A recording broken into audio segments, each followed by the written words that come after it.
Happy Sabbath. I'm doing this video on the Sabbath. Many of you will watch it on another day, but just came home from church, took the tie off, you know, the tradition. We have varying degrees of taking off the Sunday uniform, right? Before I get started, I'll just say this video is going to be my observations, my thoughts on a few questions that have been asked on this channel in recent videos. I don't like giving the names of the people or even their YouTube channel handle, you know, their name.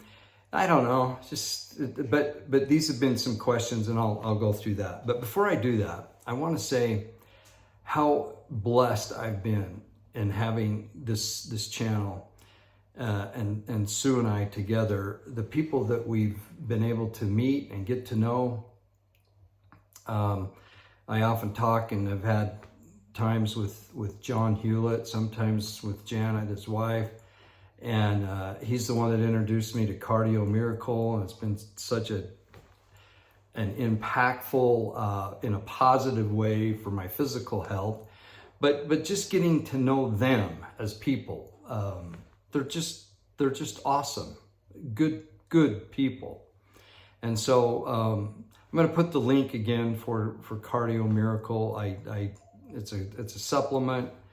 There's some crazy things that go on in this world. I'm not a doctor. I don't purport anything other than my own personal experience with stuff. And how John and I connected was John had seen one of my videos, and I had mentioned I was going to have surgery. I'd broken a bone and I left it unattended in my leg, thinking it was a sprained ankle. Yeah, the old tough guy thing. And anyway, I had to have major surgery, and John reached out to me just a few days before, and we met halfway, and he got me some Cardio Miracle, and I took it heavy duty before and after surgery, and the doctor was amazed at the recovery. I was amazed. And then I'll tell you, I thought, well, I'm good, and I just took it kind of not on a regular basis, let's say. And I realized I needed to up it. And the recommendation is a couple of doses a day of it, and just a little scoop, and I just put it in some ice water in a shaker, and I love it. And so since then, it's been a blessing. Now look, I still have stuff and issues, you know, like anybody else, but it's been a blessing. But meeting them has been a blessing. Running into people. We went to the Morgan County Fair, the rodeo. Twice I had people come up and say, "Hey, watch your Palmer." Yeah, it's just, we connected. It's been great. The people from The Chosen, I don't like to mention names, but there's a significant part of that organization and producing these wonderful Coming to Jesus series, The Chosen. But just people, you know, meeting them, and it's just such a blessing.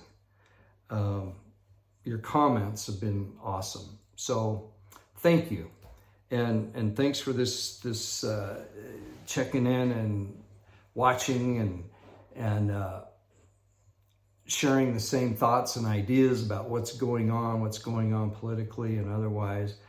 I will mention a couple of things. One is that's unrelated maybe, but to the answers to, and they're really not answers. I'm not answering questions. It's just my thoughts on them, right?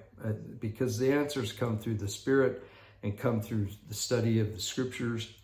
But there was a young man, it was on the news, local news, that I think he had traveled from Florida to Utah to open up his call. I don't know, I might have that backwards, but his mission call. And literally opening up the call and reading at the call, he fell over and died. They won't give the cause, but these kind of things are happening more and more and more. And, you know, it looks like the thing that's in, you know, I have to be so careful, but, you know, there was something that we were asked to do, we were compelled to do, many of us. If we didn't do it, we would lose jobs, we would lose the ability to be educated, all kinds of things. And there are many, many studies that it appears that participating in this thing has really escalated, especially among young men, conditions. So you have to talk about it. You have to talk about it. It's happening. Then this is just so strange, you know, so strange. Yeah, I would encourage people to not rely on the local, or excuse me, don't rely on just the general news and the general medical practices, because it's still being pushed, if you will, and now there's finally some states and other agencies and other more and more medical people that are saying, ooh, it looks like there's a correlation here. So we have to talk about that. We have to bring that up.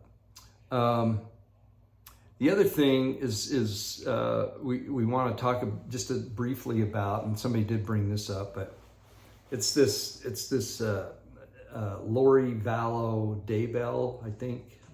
I haven't followed it super close, but we all know about it. And Chad Daybell had written books, and you know, they kind of end of times kind of thing, and got a following. And then his wife mysteriously died. Chad's wife did, and then he remarries this Lori Vallow Daybell, who had a string of deaths attached to her life, and in particular her two children.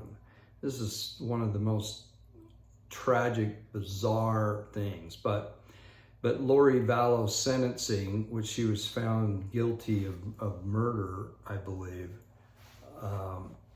and she still is going to be on trial for her former husband, but his death, but the children and Chad Daybell's former wife, her death. But she had this bizarre response that she got to say at her sentencing that her children and Chad Daybell's first wife had appeared to her, and they were all good with it and everything else. And this kind of goes along a little bit with, you know, these beings, you know, that could visit. Now look, with her, this could be a total fabrication, and she's just a liar, or she could be actually deceived. I don't know, but there's something seriously wrong with this person. And you know, the courts have ruled on her, and it's a done deal. And now Chad, I think in a year or so, gets his chance. So very bizarre thing. So we have, you know, these angels of light. That's a possibility that she could actually have been deceived. Personally, I think she's just an evil person. That's just me. And that she is making this stuff up just to avoid anything.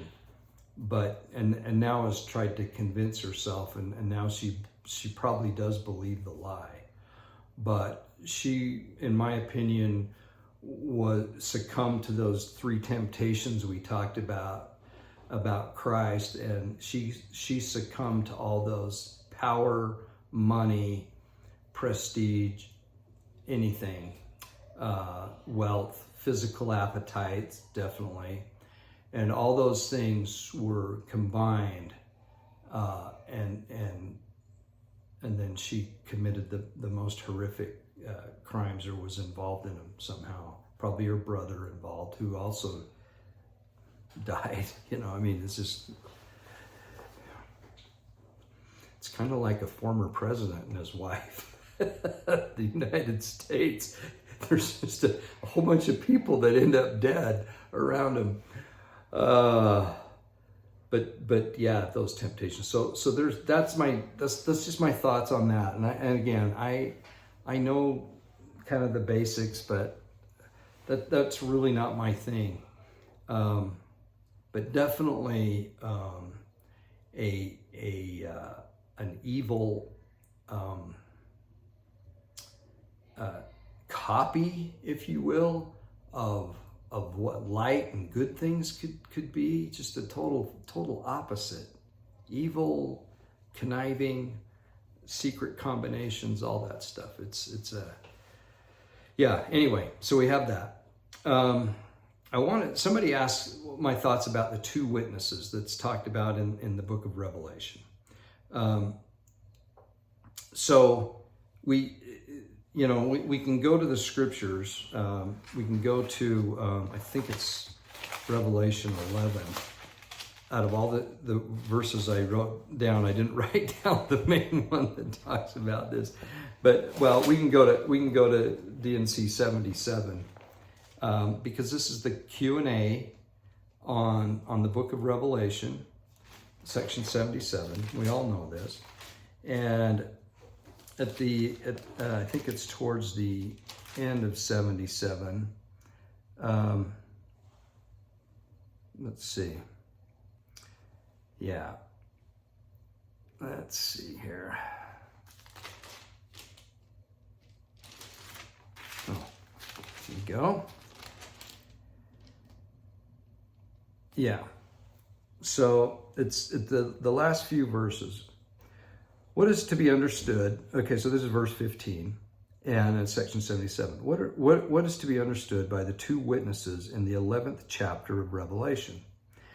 And then here's the answer that was revealed to Joseph Smith. They are two prophets that are to be raised up to the Jewish nation in the last days. Now, raised up is interesting, and we'll talk about that in a minute.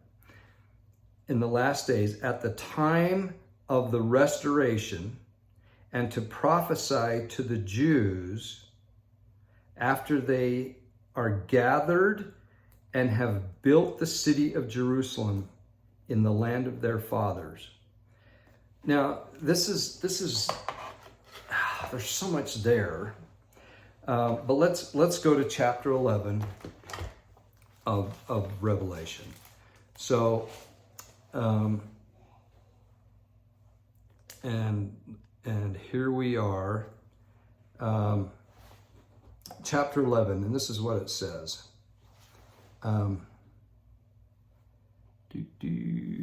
Okay.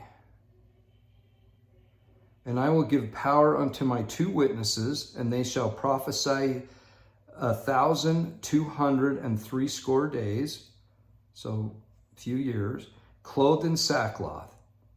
These are the two olive trees, and this gives us other reference points in Scripture, and we'll go over those. And the two candlesticks standing before the God of the earth.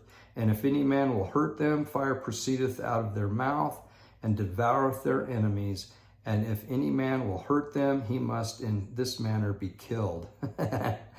And have power to shut the heavens, that it rain not in the days of their prophecy, and have power over the waters to turn them to blood, and to smite the earth with all the plagues as often as they will. Now, this sounds like two prophets that we've had in the past. It sounds like Moses and Elijah to me, okay? Now,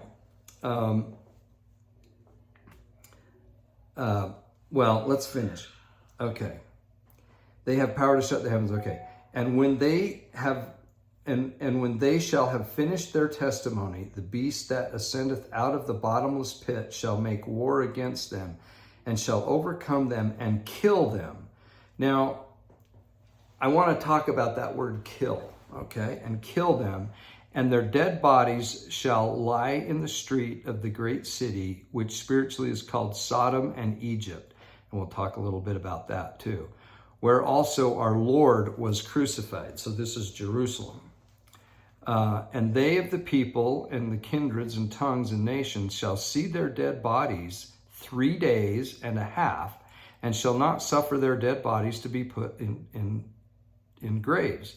And they that dwell upon the earth shall rejoice over them and make merry, and shall send gifts one to another, because these two prophets tormented them that dwelt on the earth. And after 3 days and a half, the Spirit of life from God entered into them, and they stood up upon their feet, and great fear fell upon them which saw them. And they heard a great voice from heaven saying unto them, Come up hither. And they ascended up to heaven in a cloud, and their enemies beheld them. So this is really awesome. This is one of those just spectacular stories that we read in the book of Revelation of a future event. Now, that's to take place in the latter days.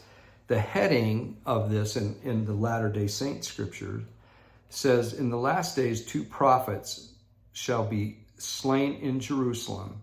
After 3.5 days, they shall be resurrected, and Christ shall reign over all the earth. Now, I mentioned a couple of days ago that in the temple with my daughter, in the Ogden Temple a few days ago, and in the kind of the center of the temple, so you can enter from the east side or the west side, and right in between that, those two entries and exits that are on opposite sides. In the center of that is this big mural of the Mount of Transfiguration. And I thought of when I saw that, I thought of the 2 candlesticks, or the 2 olive trees. And you see Moses and Elijah, right? Moses and Elijah, and in the center is Christ. These are the 2 witnesses, or the 2 candlesticks, or the 2 olive trees, I thought. And I've thought that for some time, but that mural just kind of really like drove that home. And then I thought of the things that Moses did and the things that Elijah did. And they're very well equipped. Now, I know what many of you are thinking. There's a quote by Bruce R. McConkie. His feeling is that these 2 prophets will have to be from either the first presidency of the Quorum of the 12 of the Church of Jesus Christ of Latter-day Saints. You're way better off to go with Bruce R. McConkie than a guy like me. I totally get that. I have a different opinion on that. Being raised up to the Jewish nation is interesting to me. And I want to talk about that for just a second. That these 2 witnesses, as we find out in section 77 of the Doctrine and Covenants, verse 15, the 2 witnesses will be raised up to the Jewish nation. Now that could mean a lot of things, and it certainly doesn't preclude members of the Quorum of the 12 or the first presidency. However, I don't think they will be part of this, because we have a lot of quotes. Wilford Woodruff, he said, nobody's going to convert a Jew on this end. That's Christ's job to convert the Jews as a nation, as a people, right? They will start believing in Christ. We have that prophecy in Nephi, in 2nd Nephi, towards the end of 2nd Nephi, that they'll start believing in Christ and all these things. But it doesn't preclude that the teaching and that thought from Bruce R. McConkie. And like I say, a more reliable source we don't have, right? He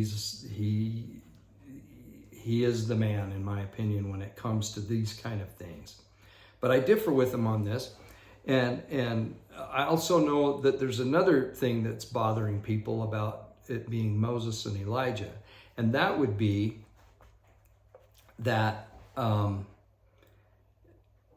they're going to die, that they'll lay dead. And if you're a translated being, which we don't know for sure on Moses, but that's the teaching, that he was translated before he entered into the Promised Valley. I listened to a Promised Land. I was listening to a rabbi on the Temple Institute do a teaching, and he said Moses' job wasn't to lead the people into the Promised Land, but he was his job was to teach them what they needed to do once they got there. Oh, I thought that was powerful. And I think that's the same thought of Joseph Smith. He wasn't to lead the people to Zion or the Salt Lake Valley, where they could flourish, where they and avoid persecution for a period of time to be able to get a foothold. But he was to teach them what to do once they got there. And Brigham Young was the guy that got him there. Okay, so similar that way. So we have this idea of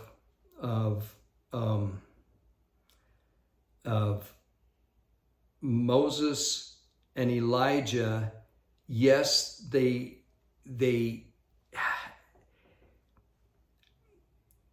couldn't die in a sense because they had a translated body, let's say. And we get a very good description of the three disciples of Christ in the Americas who, they don't taste of death. We know of John the Revelator, which Revelation is written at, right? He's translated. He's a translated being. And so he doesn't have that death. Now, the three disciples in the Americas were changed just like that. Christ he didn't touch them, right? He didn't touch them, but he touched the other 9. I think that's how it was. And so they'd die at the age of man, 72 or whatever it was. And then these two would, from that point on, they were translated beings because they were lifted up and then brought right back and told not to talk about it. So it makes you wonder how John's went. If it happened instantaneously as the moment he was going to die and then he was changed, or if he was changed actually when he wrote the book of the Revelation in Revelation. Isn't that interesting to think about that? And then we also talked about when he came with Peter and James for the restoration of the priesthood to Joseph and Oliver.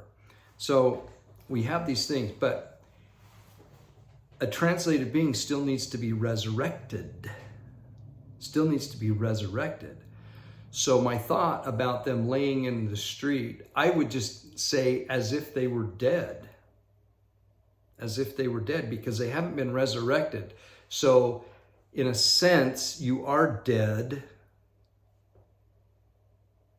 because you're laying there, translated body, but you have not been resurrected.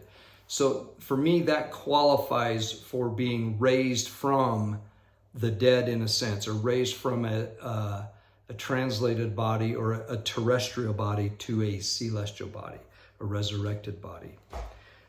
It's just a thought.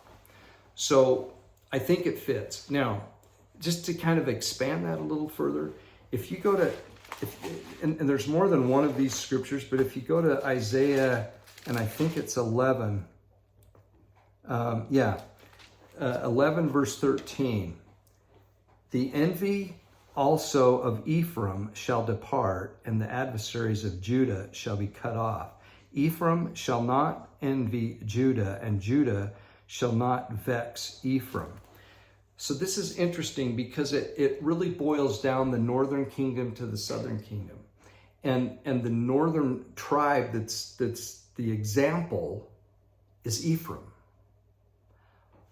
You know, one of the lost tribes, the 10 tribes, right? And if you look at the footnote on verse 13, it says this: the tribes led by Judah and Ephraim were historically adversaries. And then it refers to 1 Kings 12, 16 through 20. In the latter days, this enmity will be healed. So this is cool. So we don't know which tribe Elijah was from, but he was in the northern kingdom. Very interesting. Was in the northern kingdom. And one of the few prophets that we have in the northern kingdom. And he performed amazing miracles. He's the one that drew the sword and slayed the priests of Baal. He called fire from heaven. Famines. I mean, he was a busy guy. And then we have Moses, who led the children of Israel out of Egypt. He did all the plagues.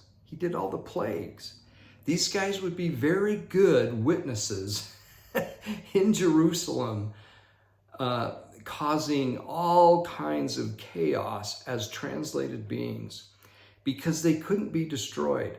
So this is another idea I have that it could be these two. So you'd have a tribe of Levi and the tribe of perhaps Ephraim, but perhaps one of the northern kingdom tribes.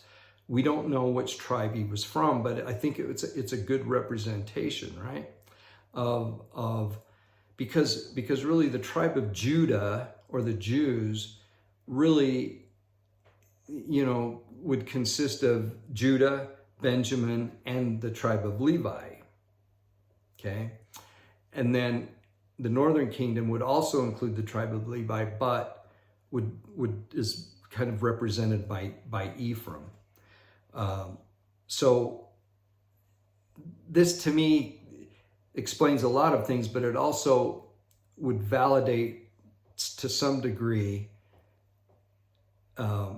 Moses and Elijah being the two candlesticks, or the two olive trees on either side of Christ in defending Christ. Now, this would be a spectacular event. I have no idea how this could go without being noticed.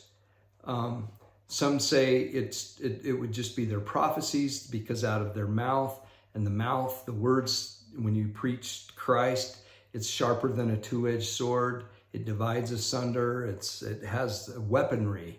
And so it could just be their words. But to me, it actually feels like this is an event, but it's right before Christ comes. So these things could happen. Now they're there for 3.5 years. We don't know how exposed they would be for 3.5 years. They might be a little bit behind the scenes, and then at the end, they reveal who they are. But that's my thought on it. I also had the thought that one time it could be Elijah and John, John the Revelator, because two translated beings, or Moses, so have an Old Testament witness and a New Testament witness, and they would be the candlesticks. I've thought of that. But I really do think this is going to be part of the Jewish nation, and they will be attached to the Jewish nation, and they will have an influence on the Jewish people because of their history and their background. So that's my thought on that. I could be totally wrong. And like I say, you would not, you'd be better off thinking of what Bruce R. McConkie had to say on everything over anything I have to say. So I'm not like, just because I don't agree with him on that particular thing, he's still,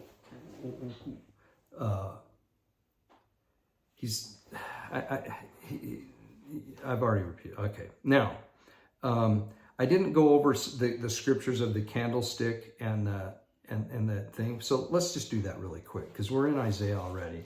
So if we go to Isaiah 51, this is where it talks about the two witnesses, if you will. So Isaiah 51, 19 through 20. These two things are come unto thee, Isaiah 51, 19 and 20. Who shall be sorry for thee? It's a question. Desolation and destruction and the famine and the sword. Doesn't that sound like Moses and Elijah? By whom shall I comfort thee? Thy sons have fainted. They lie at the head of all the streets as a wild bull in a net. They are full of fury of the Lord, the rebuke of thy God. Ooh, so good. And then we have, and I love this one, this is in Zechariah, which Zechariah has so much concerning the second coming and the temple and everything else. But this is in chapter 4 and 11 through 14. Then answered I and said unto him, what are these two olive trees upon the right side of the candlestick and upon the left side thereof? And that's where I got this idea of the Mount of Transfiguration and that painting in the Agni, because they were on either side. So what are these two olive trees upon the right side of the candlestick and upon the left side thereof? And I answered again and said unto him, what be these two olive branches which through the two golden pipes empty the golden oil out of themselves? Doesn't this sound very temple imagery of ordinances taking place in the temple? And he answered me and said, knowest thou not what these be? And I said, no, my Lord. Then said he, these are the two anointed ones that stand by the Lord of the whole earth. See, this is that imagery. So I love that. So it's almost like it's simultaneous, standing by the Lord, and he will raise them up and they'll be resurrected. So just my thoughts, guys, just my thoughts on that. It's also interesting that Isaiah 51 is repeated in 2 Nephi chapter 8, 18 through 20, those same verses that were in Isaiah. So we have Book of Mormon and Old Testament, we have the New Testament, and we have the Doctrine and Covenants, all talking about these two witnesses. Whenever you have those multiple sources, in my opinion, that's when you pay attention that this is significant, and it should be studied and understood. It's not a mystery in the sense of, oh, that's something that doesn't pertain to us. If it's in the scriptures that many times, I think we should spend a lot of time studying it. So anybody who gives their opinion on it, I admire. I might not agree with it, but I admire it, and I'm open to it. Now, that just reminds me of something I should have covered at the beginning. I have a huge apology to make. I do. I have an apology to make. I have a couple of other things I'm going to cover here in just a second, but I have ridiculed and made fun of the song Follow the Prophet, the primary song. And I think there was even one comment, and I doubt they'll ever listen to me again, so I probably won't reach them. But it was their relation, I think a grandfather or a great uncle or something, I can't remember exactly, that wrote this hymn. Words and music by Dwayne E. Hyatt. 1937 to 1980. Well, I don't know. That's probably when he was born in 1937. He maybe still alive. I owe him an apology. I owe his family, and I owe all those that hold this hymn an apology, that hold this hymn and primary song to a good standard. And I'll tell you why. I started. I thought I've criticized that song a lot, and I was thinking about some things as I was walking the dogs the other morning. I go up really early because the grandkids are here, and the dogs have to be walked. So you get up twice as early, you know, and you get out. And so I'm listening to things. But it got me thinking about follow the prophet versus follow a prophet. Okay, it sounds different, doesn't it? Follow a prophet, follow the prophet. And as you go through this hymn, you have Adam, and then you have Noah, you have Abraham, which is interesting because Noah was a prophet, Abraham the prophet, and then you have, first you had Adam was a prophet, and then Moses was a prophet, Samuel was a prophet, Jonah was a prophet, and Daniel was a prophet.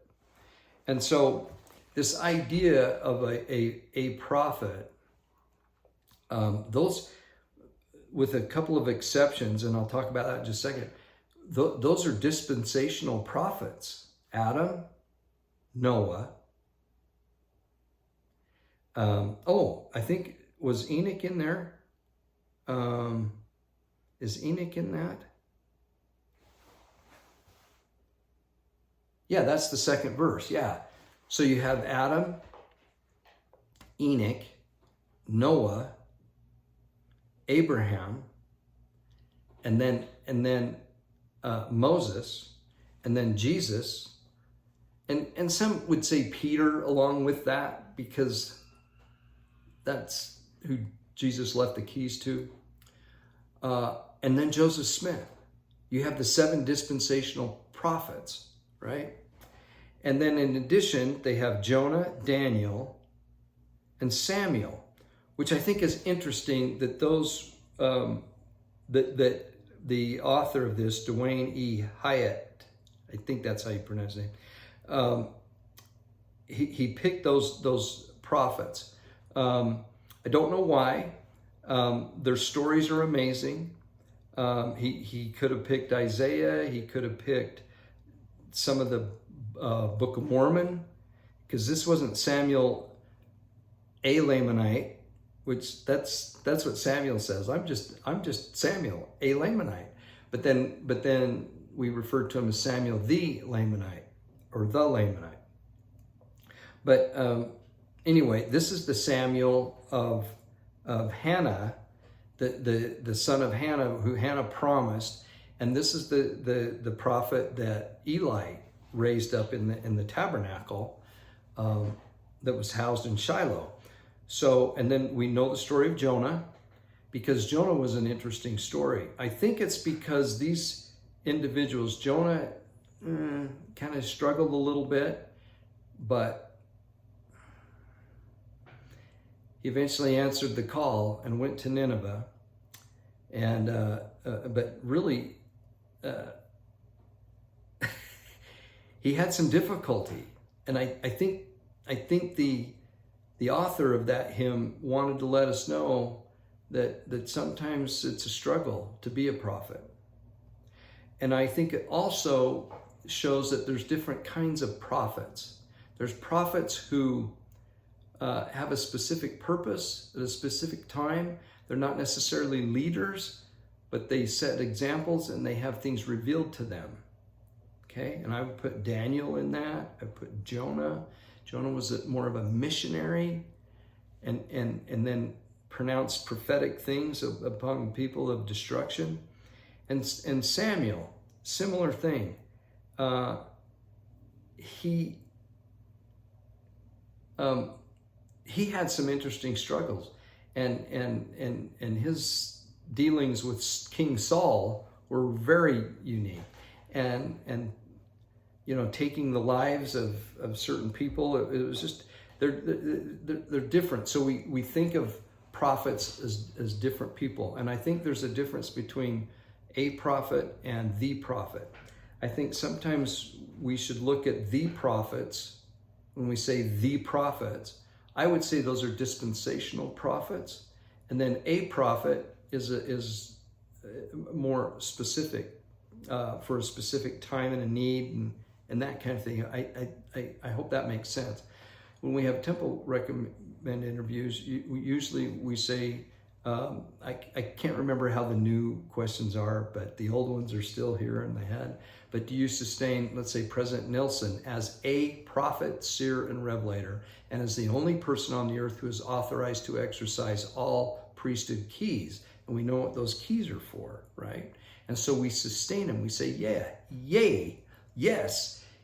We sustain him as a prophet and president of the church, authorized to exercise all priesthood keys. And then we sustain the first presidency and the quorum of the 12 as individuals who are a prophet, or we sustain them as prophets, seers, and revelators. But when we talk of Joseph Smith, we say the prophet Joseph Smith, the prophet. When we refer to President Nelson, we don't say Prophet Nelson. We could, but we say President Nelson, President Nelson, President Eyring, President Oaks. And then the president of the Quorum of the 12 right now, who is Elder Ballard, President Ballard, we say President Ballard, President of the Quorum of the 12. But Joseph Smith is the prophet of the last dispensation, and we would refer to Moses as the prophet, right? We refer to Christ as, I love that hymn, He Lives. I think that's the name of it. But that verse, that part of that verse, it says, my prophet, priest, and king. So that's an individual prophet. We wouldn't say, so-and-so is my individual prophet. We could, but our individual prophet and priest and king is Jesus, right? So he was the prophet at the meridian time, or the apex, when he comes to earth and does his earthly ministry, and then again at his second coming. So follow the prophets, or Noah or Jonah was a prophet. This is properly written, in my opinion. It's awesome. It's wonderful. And I apologize, and I'm going to embrace that song now. I think it's wonderful. So I hope that part made sense. Okay, now I wanted to talk about, somebody asked, okay, you did a video on, why aren't you wearing the garment? Or are you wearing the garment of the holy priesthood, or what? So those of us that are endowed, that have received our endowment, and that had the temple go through us, I like that phrase versus us going to the temple, but it is the house of the Lord, so we do go there. And I talked a lot about people, shying away, but maybe I could just explore that just a little bit more of why I think that many people aren't wearing the garment. Now, the obvious reason is that Babylon has crept in, and the styles of clothes, just kind of the rule kind of thing of it. I don't need garments to have a relationship with Christ, that kind of attitude. Or it's just out and outright, you know what, I don't like them, I don't like the feel of them, and I don't really believe in it anymore, and all that. So that's kind of the surface, or kind of, maybe not the surface, that's just kind of the general reason.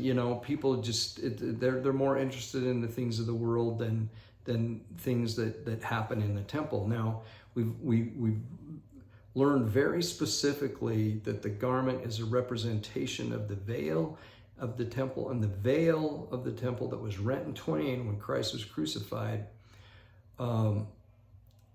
is really the representation of Christ. So we're wearing that. I think a lot of people will have an excuse, and the excuse is this: I was never taught the ritual or the ceremony. So we could say that rituals might not be the best word. I like to use it because it's kind of a trigger word a little bit, but we could say ritual is the imitation that Satan would use, and ceremony is it's opposite. It's polar opposite, and it's what Christ would use. So the ceremony versus the ritual, okay? I would go along with that. If I slip up and use ritual, forgive me.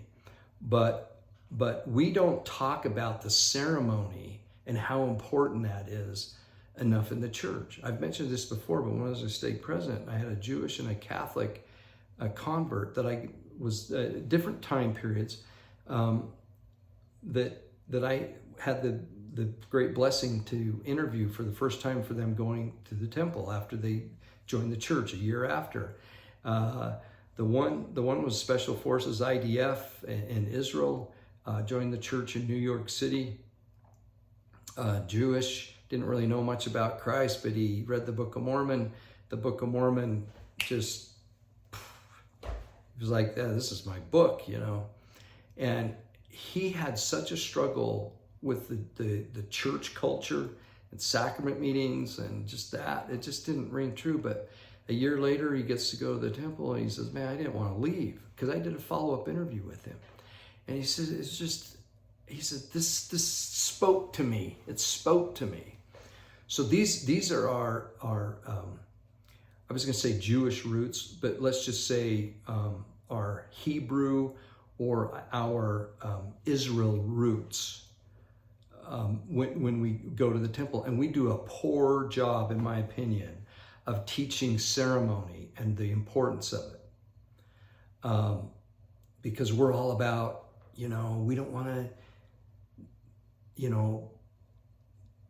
talk about rituals. We don't want to talk about ceremony. We don't do that. Everything we do is organic and all that kind of stuff. Well, then a young person. Well, let me finish. So the Catholic person, as a sister this time, same thing, had trouble accepting, she liked the ritual, she liked the ceremony, and it wasn't happening. The sacrament was okay, but when she went to the temple, she was just like, yes, I am home. Whereas young people raised in the church their whole life, many of them go to the temple and they're just like, what is this? This is kind of weird. And I saw it over and over again as both a bishop and stake president and a mission president, to be honest with you. And so when some young people come home, they finish their missions, and unfortunately, once the mission's over, everything is over for a lot of young people. Sometimes they'll they get married and in the temple and everything, but then it never clicked, the ceremony aspect of it. And we need to teach that this ceremony is so critical to our connection to God. This is his plan. This is what he does. This is how he teaches. It's all through the Old Testament. It's all through the New Testament. It's the ritual. Now, some will say that the temple and temple ceremony is void after Christ is made his sacrifice. That couldn't be further from the truth. You read carefully, especially in the beginning of Acts, the end of each gospel, after Christ has died, resurrected, they are at the temple. They are at the temple. They will be endued with power in Jerusalem, and the key of Jerusalem was the temple. So this is very much still still important, to the early church, and it should be important to us, and we should do a better job teaching it. So I won't say that people have an excuse necessarily, but I see why they get away with it, or get away from it, I should say. Now, sometimes it's older people. Now, the other, and I'll get in trouble on this, people say I'm bad-mouthing the church, but it's just an observation. But as time has gone on for me, I'm 65, I've seen the garment become less and less of a fabric. Which, what would that do to somebody's head? So an older person goes, well, I used to have to wear this, and now I wear this, and it's less and less and less, so eventually it's just going to go away. I could see that entering the mind, because that's what's happened. That's what's happened. Now, look, it's not my call. I'm not complaining. I'm just making an observation. It's so interesting that if you just say something, people say, you're apostate, you're going against the brethren. I'm not going against anybody. I wear what's available, what I can buy. You know, I try to find the coolest, not like cool man, but cool temperature, or in the winter, the warmest or whatever, you know, but I'm just saying, if that's a trend, that could enter people's mind, you know, and for sisters, you know, anyway, those are some thoughts on that. Okay, what else? Okay, the one last thing I wanted to talk about, and this video is kind of going long, but the masculinity issue in our society, anti-man, you know, being manly, is really frowned upon in so many aspects in our society. And in most, you know, stupid sitcoms and in the news and that, the father figures are always down, you know, they're dumb, they don't know what they're doing, and the woman is the driving force. Someone made the comment, and I think was spot on, I believe it was a woman, said, you know, this has happened in the church as well. And I totally agree. And so for men to be men, and chivalry, providing, being the stronger vessel, all that stuff is like, oh no, you know, our wives, you know, they should have the priesthood, they'd do so much better, you know, we just kind of sit around and blah, blah, blah. There's just this continual, you know, downgrading. There is something interesting about this, and this will tie into Come Follow Me and what we're studying with the apostles, and particularly Paul. But mainly the apostles called from Galilee, and I'll talk about it in just a second. But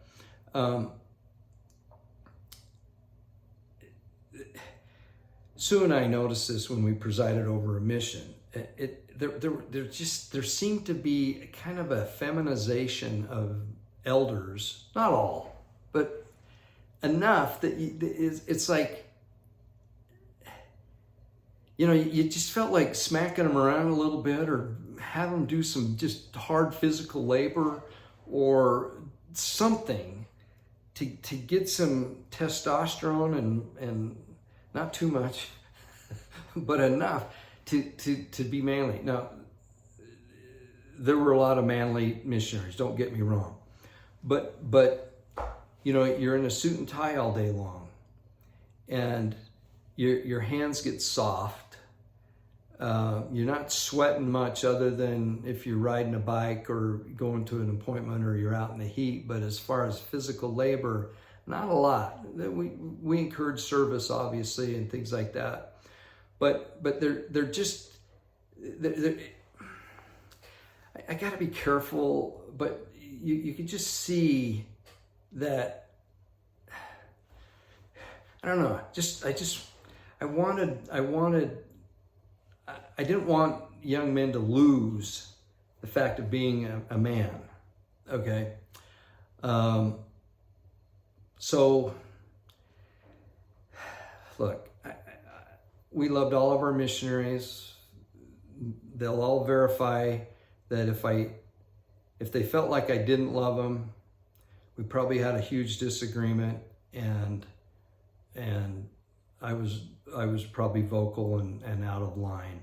But I think the majority knew I loved them and cared for them, no matter what kind of person they were. So don't think that I'm attacking a young man that perhaps wasn't as manly as I thought he should be. That's not what I'm saying here. I'm just saying that being on a mission seems to kind of promote that.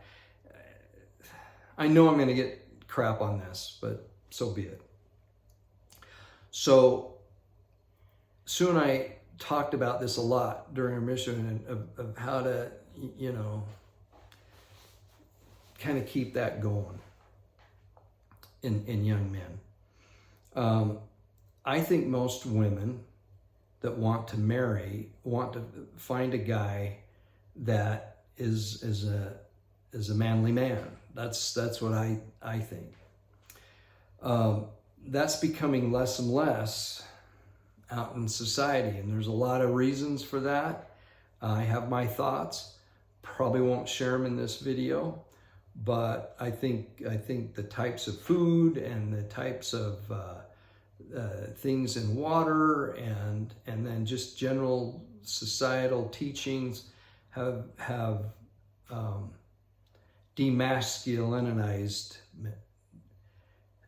That's the wrong word, but you know what I'm saying. They have caused young men to not be as manly, and there's a lot of science behind that too. So this is a big issue. Now, to tie it into the gospel and tie it, not the gospel, but tie it into the church culture, you can kind of see how this would happen. Now, how many like just guys that work with their hands, or they're outdoorsmen, or they're just, manly men, I guess. I don't know how you would describe that. Do you see speaking in pulpits, or behind a pulpit, in leadership position? Usually it's educated individuals. Well, I don't want to see here again. I'm going to get, people are going to think I'm criticizing. I'm not. I'm just making an observation that let's say laborers who are good, righteous individuals typically aren't in a position of leadership, in a general leadership. Okay, local, oh yeah, for sure. But the general. So if that's kind of our, if we think of that as the example, then that can kind of skew with people, and you can think, well, I have to leave my profession, or I can't be a righteous person if I have this trade or do this type of work. And I think that's dangerous. Now, Paul isn't a good example for me, because he was a Pharisee and then turned into a disciple of Christ. It was really kind of the same thing. It's just, instead of preaching against Christ, he preached for Christ. But he was in the ministry, if you will. Whereas the fishermen apostles, Matthew could definitely be another one that just sort of slid across the, he transitioned. I hate using that word, but he being a tax collector and then being a disciple of Christ, the physical aspect of it probably didn't change much. as to what he did, although traveling and whatnot, it was probably more physical, right? Being a disciple of Christ, an apostle. But the fishermen who worked with their hands, and can you imagine what their hands were like? I'd like to just see and feel the hands of those ancient fishermen, and their feet. One time, Sue and I and Caitlin, we were in Italy, and we were in Capri. I don't know exactly how you pronounce that. And there's this blue grotto that, if the tide's right and everything, you take this little boat, and the sea comes down, and you just slide in. I took a picture of the captain of the bigger boat and his feet, because they're bare feet all the time. And his feet, I don't have a foot fetish, but it just, they were, I wouldn't say gnarly, but just, he didn't need shoes. And I don't know, I was jealous. I was jealous of his feet. They were a handsome people too, wow. And then you get in these little, you go into the, you time the wave right, and you go into this grotto, and oh, it was spectacular. But I think of these fishermen and think of their hands. Well, once they became apostles of the Lord Jesus Christ and began preaching the word, my guess is their hands became a bit softer, okay? And along with softer hands, maybe becomes softer hearts, and maybe a little more in tune. So I can see how it goes both ways. But I also can see how they were fishermen and still apostles and still disciples until they were told to go throughout the world. So until you're called to go throughout the world, I would say you could still be a fisherman. You could still be a farmer. You could still be a plumber. You could still be a guide and an outfitter. You could be whatever, and be a disciple of Christ. And unless a call came, then you'd answer that call and go. And then you choose to be chosen, right? Choose to be chosen. So I don't know. I think it's, I can see both sides to this, but it really bothers me when we have a stereotype of a certain person, particularly a man, because that's what we're talking about, this masculinity, that only certain types of men can be in tune with God. And it's their physical appearance, it's what they do, it's that they don't labor with their hands anymore. And I think that's wrong. I think that's flat out wrong. I've known too many good people who work with their hands. I've known mechanics that are some of the most connected spiritually people. I've known